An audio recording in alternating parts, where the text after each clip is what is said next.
Heyo, welcome everyone to Today in the Scene by Indie Arcade Wave. I'm Joe, your host, and here on In the Scene, we dive into what's happening in the arcade space, from new indie arcade developers, arcade owners, and operators, and just news in the space in general. Now, if you're looking to bring an indie game to your collection, the website is live. It's got a whole bunch of games on there. You can scroll through, check out the games that you're interested in, and then send me a message, and we'll get you connected with the developer and get you a game to your arcade or basement, whichever you're interested in. Now, this week, we're diving back into an arcade. And Emoto and I keep running into each other at shows, but we never really met. And we finally got to chat in Orlando at IAAPA recently. So I thought, why not bring her on the show, talk about what she does in the arcade space, as well as the arcade that she runs with her family. So, how you doing, Emoto? What's up? How's it going, Joe? It's going great. Super excited to finally get you on here to chat. So let's just jump right into it. Who is Emoto? What do you do? What's up, everyone? I'm Imoto. We're standing in Paradise right now. Captain Crazy's Paradise is my family's arcade that consists of me, my big brother, and my mom and dad, all bringing our collections together for everyone to come play with us. I have been obsessed and in love with arcade and arcade culture my entire life. I grew up in arcades.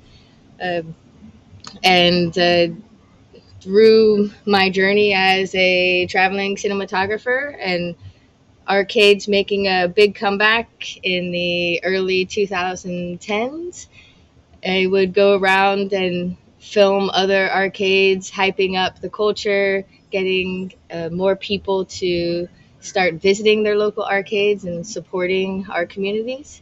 And through that has brought me to fall in love with pinball. And now I work with Marco Pinball, the world's largest pinball parts distributor, as their marketing director. I work really close with Stern Pinball, and that's like my section in our little slice of paradise that I'm excited to show y'all later today. Yeah, I love it. I think I first found you through a video you did with Timeline Arcade. Oh my gosh, no way. That's Oh, like one of my first Emoto arcade yeah, videos. I think that was that's like like gotta be 2011 or something. 9 or 10 years ago Hmm. at least. So it was Yeah, cool to they were see that. still in And their first mall location, and they've mhm. blown up. They have like two locations now. One of them's like this epic building, old bank vault or something crazy like that. Yeah, I think they just opened a new one like in the last year or so. Oh yeah, and his retro. I forget what he modeled his arcade after, but it's Hmm. a throwback to an older arcade in the 80s. Anyway, He's got a lot of cool like movie props and stuff it in was there great. too. And I Yeah. guess one thing I wanted to ask you right off the bat, just because you already brought up like working with Marco and Stern and everything, is there's an interesting arcade that I visited recently that I haven't seen a lot of people cover or even talk about, and that's the Silverball Planet in Osaka. Um, that's You went that's a there. throwback for you It's too. the Yeah, best. I was just there a Yes. couple months ago, and it was awesome. So, what did you think of the arcade? And like, if someone was interested in going out that way, like, why do they need to stop in there? Everyone that I meet that is saying they're going to Japan, that is the number one thing I tell them they need to go is to Osaka. To I don't remember what the mall is called. Maybe you do, Joe. But the Silverball Planet is one of the greatest collections ever. Um, the owner is truly a diehard pinball collector and imports like every single Stern game, every single Jersey Jack game, every single spooky game, and has so many from um, the classic era. And their layout is awesome. It's all like potted up games, so you can see and appreciate all the game art on the sides that you don't normally get to see when games are smashed up in a row. uh, they section their arcade and theme it, so it was like Batman. Here's every single Batman themed pinball machine on this wall with like these awesome Batman statues and stuff, and then over here is like the green monsters pins. So it's like both Godzilla's, Attack from Mars, Revenge from Mars, Shrek, just like their collection is absolutely amazing. And the last time I went out there, I actually played in one of their monthly tournaments, which I think they're still doing consistently. and it was so much fun playing with that community. One of the cool things about them is like every game you walked up to as a group, there would be like a game, like each group had a captain sort of thing, even though you're competing against each other. And then the captain would tell you the basic rules of the game, how to do your skill shot, how to hit the multi-ball. And then everyone like bows to wish each other good luck. And then we battle, and it's so much fun. Definitely recommend to anyone going out to Japan to visit Silverball Planet, hands down. Yeah, I agree. It was. I think we visited like 4 or 5 arcades, and the whole time I just wanted to play pinball. So once we finally got there, we spent some good time, and it was really fun. And all the games were like 100 yen. Like it was so cheap to Oh yeah, play. that's true. They had some like 10 yen games Hmm. too, and 50 yen. Yeah. Yeah, some of the older ones were really really cheap. I really liked, like you said, the Batman thing, and then they had like the Hobbit and the Lord of the Rings right next to each other, and they had like all the Hmm. superhero games, and then like I thought it was the Star Wars collection. Like they had a Stormtrooper, and I was like, these are Star Wars games you don't see, like the early Valley stuff, and it was sweet. So let's talk about Captain Crazy's Paradise. Like, how did that all come together? Were you involved like when it started, or was this a family business that you like Yeah. kind of started working into? So we are a little bit over a year now. We opened up last October, and it was kind of just a whim that happened. My parents recently retired, and my brother and I have been collecting games for a while. Me, pinball, and him, he imports like the Japanese rhythm and racing games. And they have been filling up every space of all of our houses, including my parents. It was a good excuse to put all my pinball machines in their house, so then when I'd come visit, we could play together. Anyways, they retired. Got kind of bored instantly, and one Thanksgiving, my parents were like, "What if we start y'all's retirement plan early, and we go ahead and just try opening up the arcade?" And my brother and I, who have always dreamed of opening our own arcade, but many years from now, when maybe we were in our 50s or 60s and settled down, because both of us travel a lot for work, doing video production work. And but no, we just went for it, and we had a bunch of our friends and family come help us out, and we opened up our little slice of paradise down in Foley, Alabama, which is like North Gulf Shores. We're 10, 15 minutes north of the Gulf of Mexico beach, right in between Mobile, Alabama, and Pensacola, Florida. So we, yeah, created our little hangout spot down here. It's been great. All right, yeah. I mean, that's All around. that's that's pretty cool that that you were able to just start it much earlier than you were hoping to start it. And keeping it in the family is always a cool thing. Like I love talking to family arcades. There's less of like the bottom line. We have to make as much money as possible, and it's more about fun and the atmosphere and the enjoyment, like the decorations Yeah. behind you. Like it's clearly inspired by Japanese culture and everything. So I think that's pretty sweet. How so? I'm curious about how you got into pinball. So you said you were like in the arcade space growing up, like you loved the Hmm. culture and everything. And I think for me, we took a trip showing off Galactic Battleground down south, and when we were in Texas, like there was pinball in a handful of arcades, and all we did was play pinball. Like it was just so much fun. So what was that first memory where you realized like, oh my god, I love playing pinball? It's fun how pinball is making such a huge comeback right now, and I think too it's because of how kinetic it is. It's all mechanical for the most part. No game, even if it's the same title, plays the same. There's something very magical about this art form of gaming, that we sort of lost in this hyper focused digital world. But yeah, I grew up in arcades. Probably it was 2003 when my local mall arcade, Aladdin's Castle, closed down. It was like the most heartbreaking moment, because that's where I met all my friends, and that's where I learned all my social cues and social skills, if you can call them that, because I'm still pretty awkward, but that's okay, because in the arcade space it's safe. So I work as a cinematographer and producer. My company is called Captain Crazy Productions. You can see where that comes from. We opened in 2008, and we travel all around the world, really, doing all sorts of like documentaries, movies, commercials, you name it.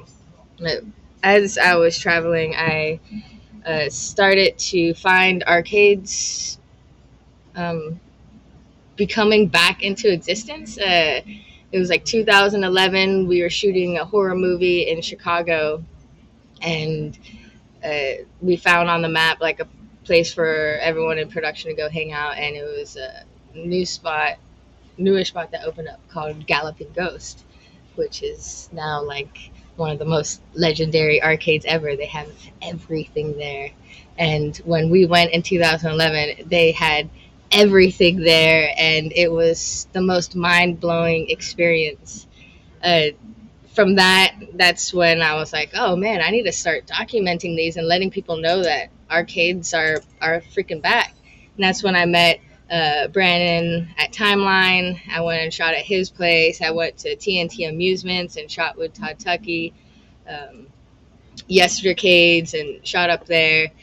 And just from that time period to now, like we're seeing so many arcades pop up in different communities, and it's freaking awesome. But that led me to doing show walkthroughs, like visiting pinball and arcade shows across the country too. So Houston Arcade Expo and Texas Pinball Festival were some of my first uh, exposures to pinball. And then I met a few people and went down to the Museum of Pinball for their Arcade Expo show. And the Museum of Pinball doesn't exist anymore, but they had one of the world's largest collections in Banning, California, and they had about 600 plus pinball machines, 600 plus arcade machines from every era for both of them. And it was like just a freaking mecca. So they would run this event once a year, and I joined their team to help create video assets, promote Arcade Expo, do all the video and photography at the shows with them. And at this point in time, still, this is like 2013 or something, I was still more on the video arcade side. So, like, when I grew up, I played lots of fighting games. I played lots of rhythm games, Dance Dance Revolution and stuff, and was more on the video game side of things. But when you're in a facility that has like 600 pinball machines, you start to get curious. I finally got curious. They were having this tournament called It Never Drains in Southern California, or INDISC. And it's a pinball tournament, and they had these cameras over the pinball machines where it was showing the playfield, and you could actually watch to see what the tournament players were doing. And someone pulled me aside, I think Kenny Hardy, one of the organizers, was like, watch them, watch what they do. And then it just, to me, pinball was just like a money eater. I'd see it at an arcade, you put in a few quarters or tokens, you lose your ball instantly, and you're like, all right, it doesn't even spit out tickets. I'm going to go back to video games where I could get more bang for my buck.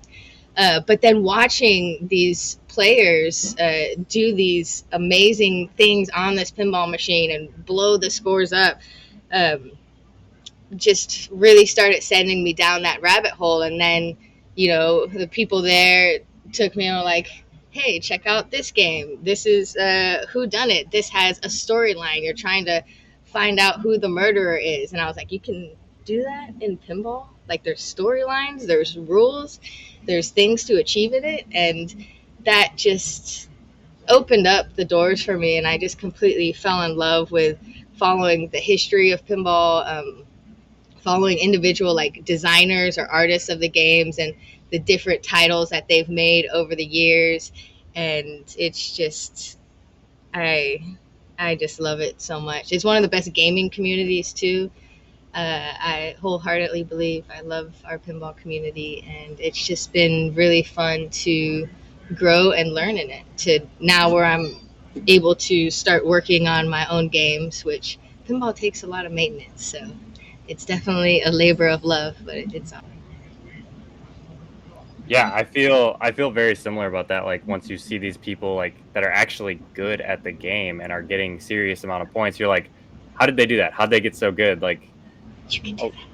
yeah, like because I Yep. was always bad at pinball, but I mean, yeah, it's so cool. Like finding a theme you enjoy, actually learning the rules, and then being able to drive those points up is such a satisfying thing. And I Yeah. wanted to see the arcade. I want you to walk through, but before we do that, I wanted to hear your opinion on the indie development space. Like we got to hang out around Kung Fu Kickball and Armed and Gelatinous. The Oh just a yeah. few. Look, I got my Yeah, pen. I got I my got pen. I, I My got them up here on ace. the flag. So that's just like a small portion of the guys that are developing in the space. So what do you think of the space? Because you've gone to Midwest Gaming Classic a lot, and we always have a really strong showing there. So what do you think about the Absolutely. space and the future of it? I love the indie gaming space. I come from an indie filmmaking background. There's a lot of crossover with that too, and also the indie pinball making space. Homebrew and custom pinball machines are so amazing too. I mean, it's the things these manufacturers are doing. A one person or a small collective of friends get together and want to see something created from their minds, and then they just go after it and achieve it. It's the most beautiful thing ever.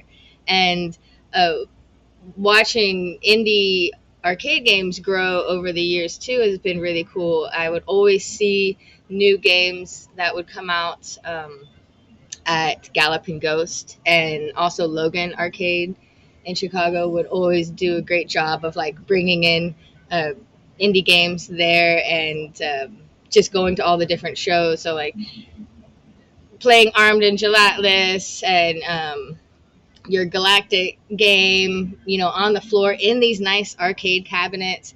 It's just been really cool. I like want to name Cosmotrons with the big four-player panel, and crab volleyball. It's just always so inspiring to watch someone create something, and then they're creating a game that's fun to play, and that a lot of these like two-player and four-player indie games too, where you can bring in your friends, and it's like the ultimate party experience together. I just love it, and it's really amazing what y'all are doing. Like how y'all got a booth at IAPO, which is like one of the most prestigious and expensive trade shows to attend as an exhibitor. And y'all all came together to bring your games to show to, these the big dogs of the entertainment industry. Is like super rad, and I loved seeing that. I loved going to Arcade Monsters in Orlando and seeing like their rows of indie games, and uh, hopefully in Paradise we could start getting indie games coming to visit here too, and maybe doing some events around those arcade releases, and help promote them. It's really awesome, dude. It's so awesome. And yeah, the custom pinball too. I love it so much. That's just a whole. We could have a whole nother episode where we just talk about custom indie pinball machines, because like what they're doing in that space too is nuts. Yeah, I love like MGC does a really good Love the job of showing makers. off like independent people and they always have I Yeah, think the they have last a time I was great there pinball there homebrew were space too. Yeah, at least like 8 to 10 games that were yeah, homebrews, which yeah. were sweet. And you get to see them in all different stages. Like you have like the what's the beer pong one? That one's like finished, right? They bring it every year. And then there was another one that was Right. like Volcano Island based. And that one had like, it was very early prototyping. So they were just testing out the shots and seeing what was fun. And it's cool to Yep. see it in all different stages of development. It really is. Yeah, absolutely. And yeah, Christopher Graham goes to MGC every year too, and he's dumpster games, and Yep. he finds his parts and stuff literally in a dumpster. That's why he's called Dumpster Games. So he gets this cabinet, and then he's just like, "What am I gonna build?" So he's doing pinball and arcade, and like one of my favorite games he has is a Parappa the The Rapper Rappa. Yep. remake that he has like in an arcade cabinet. I'm like, dude, this is amazing. You know, It's super cool. Like it's really it's interesting to fun. see what he's It's a got lot going on. So let's see the arcade. What do you guys got in there? And of obviously fun. the Yeah, rhythm you games want and to? pinball and everything. Yeah. Yeah, so I'll start y'all from the beginning. There we go. We'll do a little walk around. Start you from the front door so you get the full experience. So we love Japan. We're half Japanese. My mom's Japanese. She's the most badass woman ever. So we do definitely have some Japanese style influence. So this is our front entrance that you come in. We kind of try to make it like a speakeasy. You think it's like a sushi restaurant you're coming into. You know, our original dream was to do a revolving sushi arcade, but that might come later. Uh, so you come to the front. We welcome you to paradise. You'll slide open this big wooden door, and then it reveals our arcade. This is a free play format arcade, so you just pay at the door, and everything is ready to rock and roll. When you first enter, it's our rhythm game section.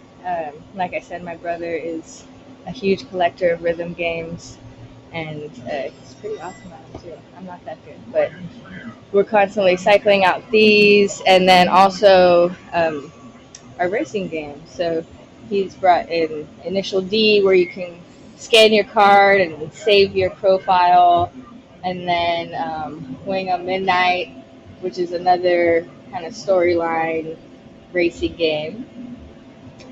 We got some classics like the Cruising World and stuff, and I have to set these all up, but we have 4 different gaming bays. So you can kind of play like new console games, some retro. It's funny, the Wii is retro now. Retro consoles are like at the very end, like Atari and a Nintendo, stuff like that. Um, so we have about 60 classic arcade games from the 70s to the early 2000s. So kind of like your staple games that pull all the nostalgic heartstrings. And let me turn this on here. You control the actions of a daring adventurer. So little pods of games. We try to switch these out from time to time. We got like our Guitar Heroes and our 2DX. We're not done decorating. It's only been a year, but my goal is to have like everything just decked out. I love texture and weird stuff. That's my science molecules. Uh, Bonus points if you know what molecules those are. And then this is my favorite section, the pinball section. I have 18 games on the floor right now.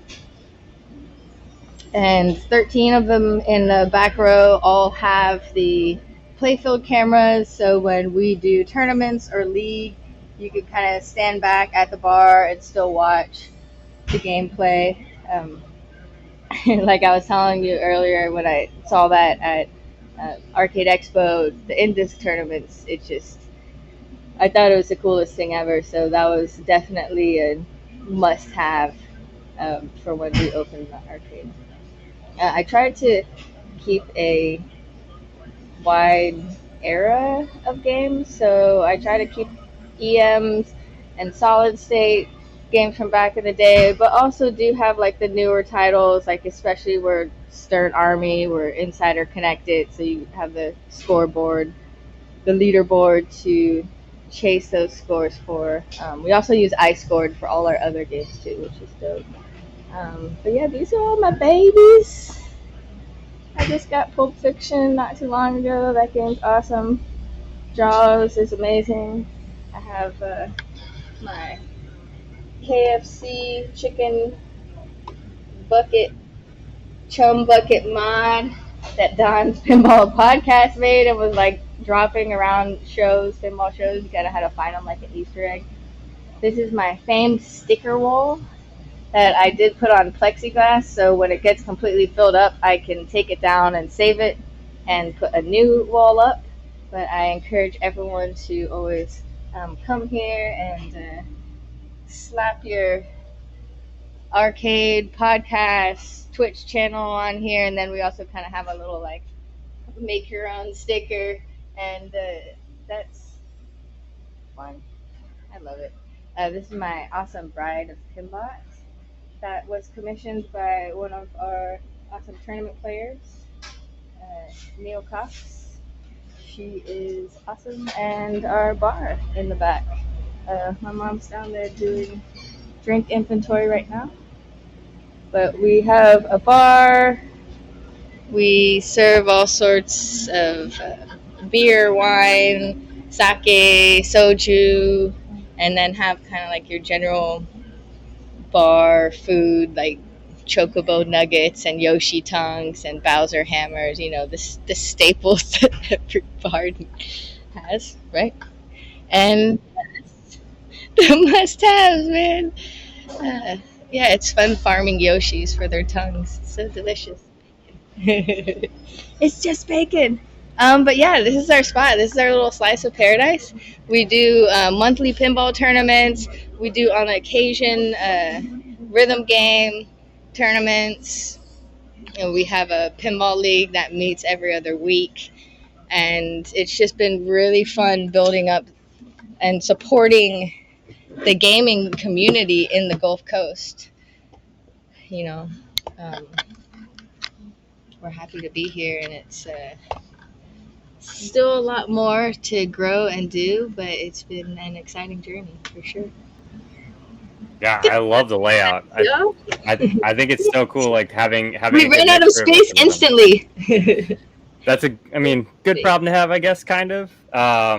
You can always make more space, right? You can move stuff around, but I love the mixture. You don't usually see like Japanese rhythm games, drivers, and pinballs and classics all in the same location. You usually get like the first half in one location, the other half in the next location. They're not usually mixed. That's a really cool, interesting stance that you guys have with like kind of showing everything the arcade space has, minus obviously like the redemption stuff. So I'm a We fan. I don't definitely have want to visit. any redemption games. We do have some claws in the back just because they're fun, Hmm. and they're challenging. But yeah, it's really just the personality and preference of all of us putting stuff together. This is what we grew up playing, and this is what we want to have in basically like our third space, our public living room. My dad and mom, when we were growing up, used to always battle on Galaga, some of those older classics. And it's just like, of course, we have to have those. Those gaming bays that I showed you are actually golf bays. So I my was gonna dad say they look like golf plays golf. simulators. Yeah, so you can bring your own clubs. You do pay extra, rent the bay for an hour for like you and three of your friends, and you can swing. It's kind of like Top Golf style, where you're swinging and trying to see how far and fast you can go. It's the golf's really cool, but it's been fun when we're not using them as golf bays to kind of repurpose them for some fun console gaming. It's Yeah, sometimes we have like kids playing uh, Stick Fighter or even Roblox on the big screens. Like they have the computer access, log into their own account, and then just like chill like they would be at home, but they're playing here, so they're in this public social environment. They're meeting new people, which is really cool. Like I said, I made all of my friends at the arcade growing up, and watching people make this kind of their community home too and hangout spot, and watching the relationships build under our roof has been really amazing. I love to consider this as like a safe space um, for gamers, nerds, counterculture, anything. uh, you know it's not just our paradise. We want it to be everyone else's too, so we really strive to have like this open and kind of safe place to hang out and exist in lower Alabama. I love it. Yeah, maybe I'll be able to stop by soon because we probably will be Yeah, heading drive on from through. Florida over to Texas, so we'll be coming that way. On the 10, we are 20, maybe 30 minutes south of I-10. You Okay. have to stop. All right. Well, that's all I had for you, Moto. So just shout out social medias, let people know where they can follow along, and just see what you guys are up to. Yeah, the main stuff I'm posting, On social media as well. Actually, let me go back. CCP Arcade for Instagram and Facebook is Captain Crazy's Paradise. I live stream every week on Thursdays, PinTech Live on Marco TV for Marco Pinball. So you can follow us on YouTube or Twitch or Facebook as Marco Pinball for that. Tomorrow, we're doing a big deep dive on Metallica Remastered, which is a new pinball machine that just came out. So we're going to be interviewing the designer John Borg and the lead programmer Raymond Davidson, with my co-hosts Matthew and Carrie, the owners of Lynn's Arcade in Seaside, California. So we're just trying to all celebrate arcade culture, video games, and pinball constantly. So yeah, come visit, watch our live streams, hang out in the chat. It'd be awesome.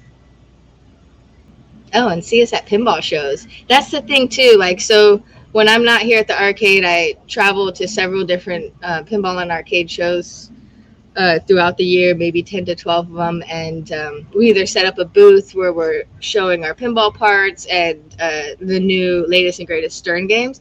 But also, we've really been pushing on helping the homebrew and custom games community on pinball. But also, we should team up and do some arcade pinball, more synergetic collaborations at these shows, because I think we can create even a bigger presence if we combine forces. But Totally agree. helping that community bring their games out to these bigger shows where you're getting like tens of thousands of people to come out and play test your game, use it as field research or just straight up promotion. And then we're also doing lots of educational content seminars on how to work on your pinball machines, how to make pinball machines, from a indie perspective, and it's a lot of fun. Yeah, I love it. I mean, there's clearly a ton of passion on your side for this stuff. Like it comes out right away. It's very apparent. And I love supporting the small space. Like I think it's so cool that we can do this, like it's an option. So thank you so much, Moto, for coming on. I'm very excited to visit the arcade. I need to make it. I'm Yeah, sure bring I'm your gonna game here. Let's do a big party for it. That'd be Something. cool. Let's plan I'm something. I'm sure we'll encounter each other again soon. I'm looking at the Texas Pinball Show, so I'll probably be out there.